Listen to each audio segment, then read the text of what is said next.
Сәлем баршаңызға, құрметті оқырмандар. Бүгін сіздермен сочный, жұмсақ әрі дәмді етпен осындай керемет котлеттер жасайтын боламыз. Және де морозилкада қалай қатырамыз, қалай сақтаймыз, соның барлығын сіздерге айтып, үйретіп өтетін боламын.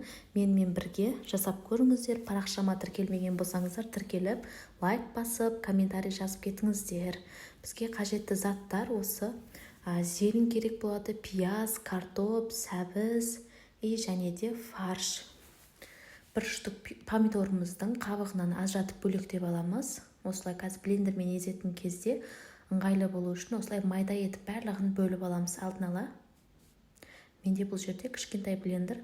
Сәбіз, картошка тураған заттарымыздың барлығын жақсылап майдалап, суы соғы шыққанға дейін бір келкі тегіс етіп осы блендермен езіп алатын боламыз. Осы оштарды салып жасап көріңіздер, міндетті түрде котлеттеріңіз сочный, өте күшті әрі дәмді болып шығады. Міндетті түрде кешкі асқа жасап көріңіздер. Осылай барлығына бір келкі етіп езіп аламыз. Помидорды міндетті түрде салыңыздар. Соғы шығып әдемі болып әлі котлеттеріңізге күшті дәм беріп тұратын болады. Қалған заттарды да салып барлығын блендермен езіп алатын боламыз. Чоппер болса, чопперді жақсы, бұдан да майда етіп езіп береді. Егер мынандай блендер болмаған жағдайда енді мясорубкамен істесеңіздер болады. Барлығын езіп дайындап алдық. Енді жаңа фаршымыздың үстіне салып аламыз. Үстінен шай ішетін кесемен жарты кесе сүт құямыз. Және де ажыралып кетпеу үшін қуырып атқан кезде бір штук жұмыртқа саламыз. Жарты пучок осы зелень турап саламыз. Дәмі деген күшті болып шығады, мощный болып. Чеснок болса, чеснок салып жіберсеңіздер де болады, 3-4 түс.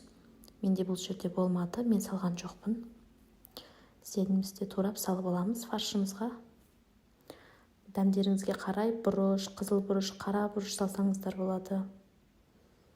Тұз саламыз. Қолымызбен немесе қасықпен осылай жақсылап енді барлық фаршымыз бір келкі болғанға дейін араластырып аламыз. Қараңыздар, түстері қандай әдемі болып шығады. Піскен кезде ғой, общем, дәмі деген мощный болып шығады. Енді панировочный сухарик, яғни нанның талқаны, езілген талқаны 3 қасықтай нанның талқанын саламыз. Енді бұл жерде біз қолымызбен жақсылап ұрып, осылай жақсылап қайта-қайта 2-3 минут бойы жақсылап бір-біріне біріктіріп шығамыз.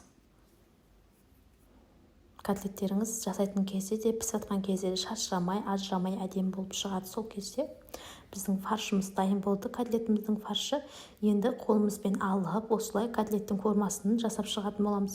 Шілей дәу қып жасап жібермеңіздер, арасы шикі болып піспей қалады. Немесе чұқа етіп жоқ қып жібермеңіздер. Қуырып атқан кезде өзі итакта майға қуырылып, кішкентай болып жеріліп қалады еттеріңіз.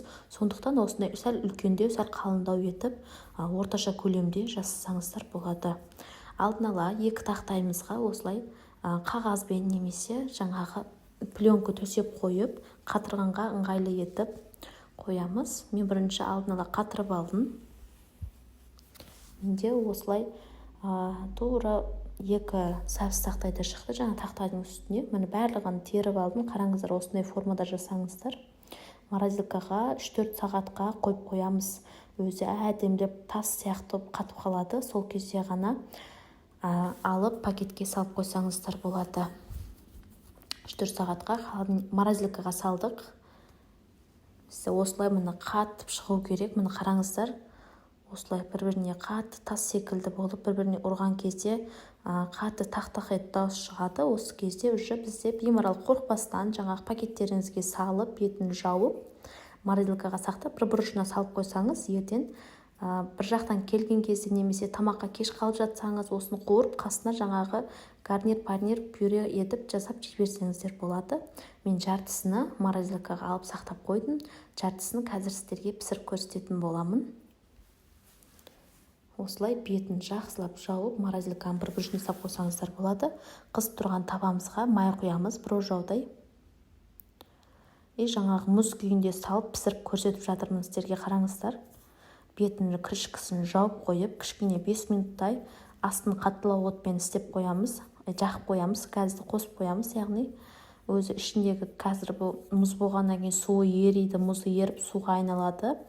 Осылай қуырылып жатқан кезде уже бетін ашып, екі жағын осылай қызартып, әдемілеп қуырып аламыз. Байқаңыздар, күйіп кетпесін, уже мен екеуі күйіп кетейін деп тұр. Уже мен ана жақта пюреге картошканы салып қойғанмын. Бетіне сәбіз картошка, сәбіз пияз, помидорды қуырып подлив жасап жатырмын. Өте оңай. Котлеттеріңіз пісіріп жатқан кезде пюре, котлет нелеріңізді бәрін бірге істей бересіздер. Жақсылап қызартып пісіріп аламыз котлеттерімізді. Міндетті түрде жасап көріңіздер. Керемет рецепті. Морозилкаға істеп қойып қойсаңыздар, үйге біреу жарым қонаққа келіп қалған кезде де алып пісіре саласыздар. Дастарханға не қоям, не тамақ жасайым деп уайымдап отпайсыздар. Барлығын пісіріп алдық. Енді арасы піскен ба піспеген ба білмейміз. Сондықтан осы қызып тұрған табаларыңызға ішіндегі майын төкпестен 2-3 картошканы осылай қалыңдау етіп турап, осылай домалақ етіп турап беріп шығатын боламыз. Енді астын жайлау етіп, жаңағы котлеттерімізді үстінен теріп шығамыз. Не үшін картошка қойдық? Жаңағы котлетімізді қазір бетіне кішкене жарты кеседей су құйып, жарты сағатқа бұқтырып қоямыз. Сондықтан котлеттеріміз күйіп кетпеу үшін, былжырап кетпеу үшін астына картошка теріп шықтық. Міне біздің кешкі тамағымыз тез әрі оңай тайым болды.